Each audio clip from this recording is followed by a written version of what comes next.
The hall of the Zorithian palace was so immense it could have housed 3 human stadiums stacked side by side.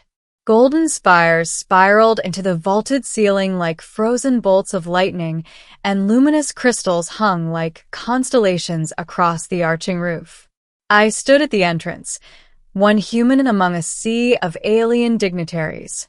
I had been warned that the Convocation of Crowns was the most important political gathering in the known galaxy, and I was here as an observer, a polite way of saying I was tolerated but irrelevant.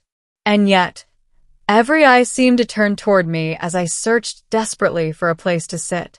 Rows upon rows of benches, thrones, and floating perches were filled with beings of every imaginable shape, scaled, feathered, winged, amorphous, but nowhere was there a seat left for me.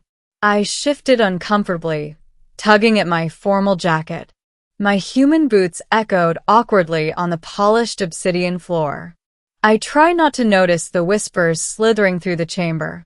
Then, a voice thundered, not with volume, but with presence. Human.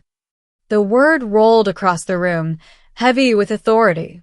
I turned, and there she was, the alienqueen of Zorithia.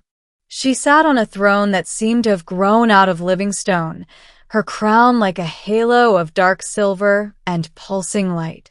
Her eyes, large and luminous, locked on mine with something I couldn't decipher.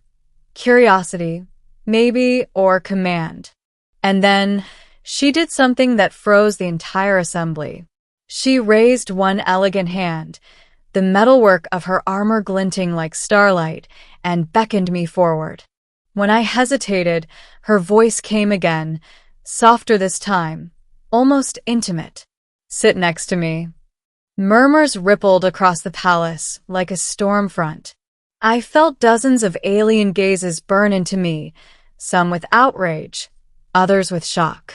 A human sitting beside her? I swallowed hard, heart racing. My choices were few. Refuse and risk offending the most powerful ruler in 3 sectors. Accept and step into a role I didn't understand. With trembling legs, I approached. The queen's arm brushed mine as she guided me toward the empty space at her side. Her hand lingered longer than necessary, firm yet oddly gentle. For the first time that day, I wasn't invisible. I was the center of everything. And I had no idea why. Middle. I sat stiffly beside her, hyper-aware of the whispers swirling through the room like a living storm. The queen leaned slightly toward me, her voice pitched so only I could hear. "Do not be afraid. They will think what they wish. Let them." Her words weren't comforting. They were commanding, as if she had decided this was simply the way things would be. The convocation began. Alien rulers rose to speak in voices like chimes, roars, and clicks. Proposals were made, alliances questioned, threats implied. Through it all, the queen said little, but her presence was absolute. I realized quickly that though others postured, they glanced toward her before every major declaration. She was the axis around which all others revolved. And me? I was the anomaly at her side. "Why me?" I finally whispered during a pause in the proceedings. Her lips curved, not quite a smile, not quite a smirk. "Because you're not them." Cryptic. Infuriatingly so. But as hours passed, I began to notice subtleties I hadn't seen before. The queen's advisors, tall insectoid creatures, shifted uneasily whenever I leaned too close to her.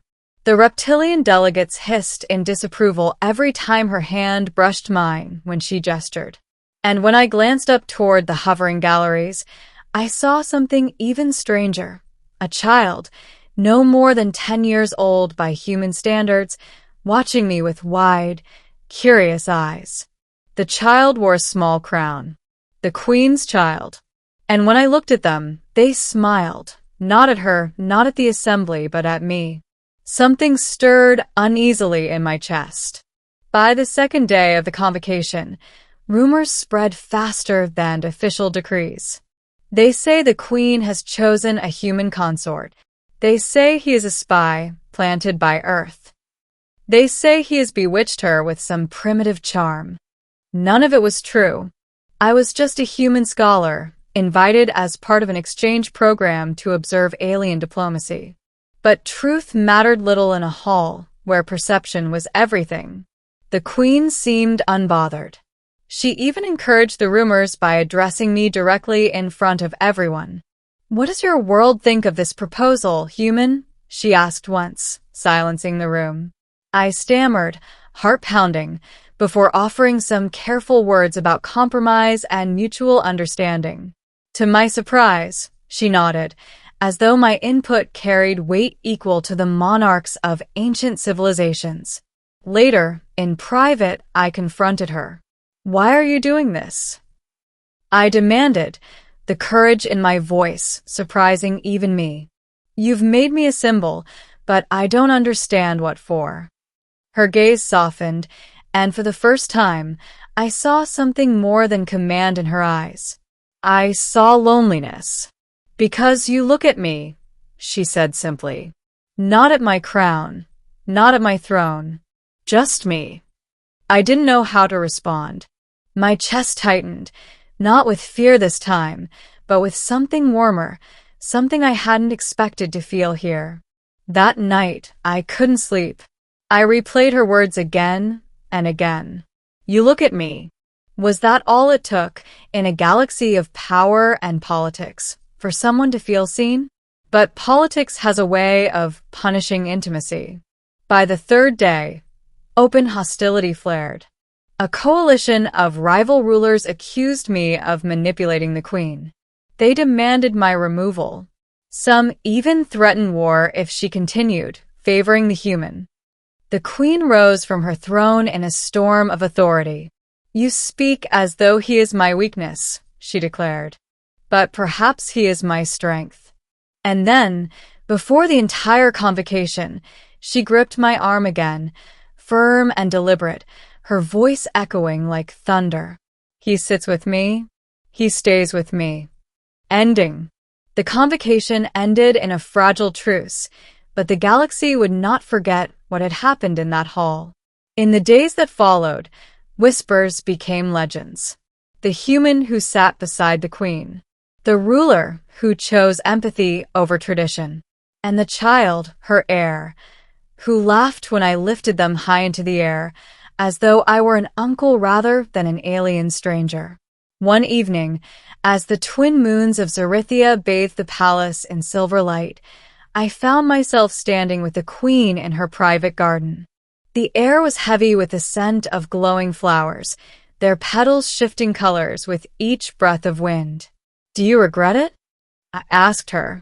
"Choosing me when it put you against so many?" Her eyes, luminous in the moonlight, held mine. A queen does not regret what keeps her strong. I shook my head, smiling faintly. "That's not what I asked." Silence stretched between us, filled only by the chirping of crystal-winged insects. Finally, she spoke softer this time. "No, I do not regret it. You are human. And in all this galaxy, that is rarer than you think." I didn't understand fully, not then. But I felt the weight of her words in my bones. And then, almost shyly, she reached for my hand. Not as a queen, not as a ruler commanding obedience, but as a woman choosing connection. In that moment, I realized the truth. It wasn't about politics or strategy or even rebellion against tradition. It was about one soul recognizing another across the gulf of species and stars. She had grabbed my arm that first day, not to make a point to the galaxy, but to keep me close in a world where closeness was rare.